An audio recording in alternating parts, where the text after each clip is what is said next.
একজন লোকের দুটো বালতি ছিল, একটা ভালো বালতি, একটা ফাটা বালতি। অনেক দূর থেকে ঝর্ণার জল প্রত্যেক দিন নিজের ফ্যামিলির জন্য ওই দুটো বালতি করে বয়ে নিয়ে আসতো। কিন্তু বাড়ি আসতে আসতেই প্রায় ফাটা বালতি দিয়ে অর্ধেক জল নিচে পড়ে যেত। লোকটা চাইলেও বালতিটা বদলাতে পারতো না, কারণ তার কাছে পয়সার অভাব ছিল। বালতিটাও নিজের মনে মনে খুব অপরাধ বোধ করত। একদিন সে সেই লোকটাকে বলল, তুমি আমাকে বদলে কেন ফেলছো না? লোকটা কিছুই বলল না। লোকটা পরের দিন যথারীতি জল আনতে গেল আর বালতিটাকে দেখালো রাস্তার একপাশে সুন্দর ফুল বাগান হয়ে রয়েছে। বাড়ি এসে সে বলল, আমি চাইলেই তোমাকে বদলাতে পারছি না, কিন্তু তোমার দ্বারাই যদি কোনো কাজ হয় আমি সেটাই করেছি। জানো, ওই যে রাস্তার পাশে যে ফুল বাগানগুলো দেখলে, আমি ওখানে প্রথম বীজ বুনে দিয়েছিলাম। তোমার এই জল প্রত্যেক দিন ওই বীজে পড়ে পড়ে চারা গাছ হয়েছিল। সেই চারা গাছ থেকে এত সুন্দর ফুলের বাগান হয়েছে।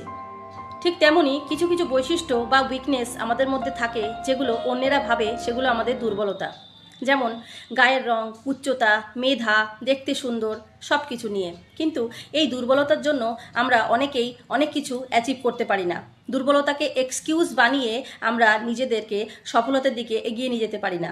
কিন্তু ওই লোকটার মতো যদি আমরা ভাবি যে হ্যাঁ, এই দুর্বলতা আমরা পাল্টাতে পারবো না, কিন্তু আমাদের এই বৈশিষ্ট্যগুলোকে সুন্দরভাবে কাজে লাগিয়ে নিজেদেরকে আরও ব্লুমিং, বেটার সেলফ করতে পারবো। তাই নিজেদের দুর্বলতাকে কখনো দুর্বলতা না ভেবে নিজেদের উইকনেসগুলোকে কাজে লাগিয়ে সামনের দিকে আমাদেরকে এগিয়ে যেতে হবে।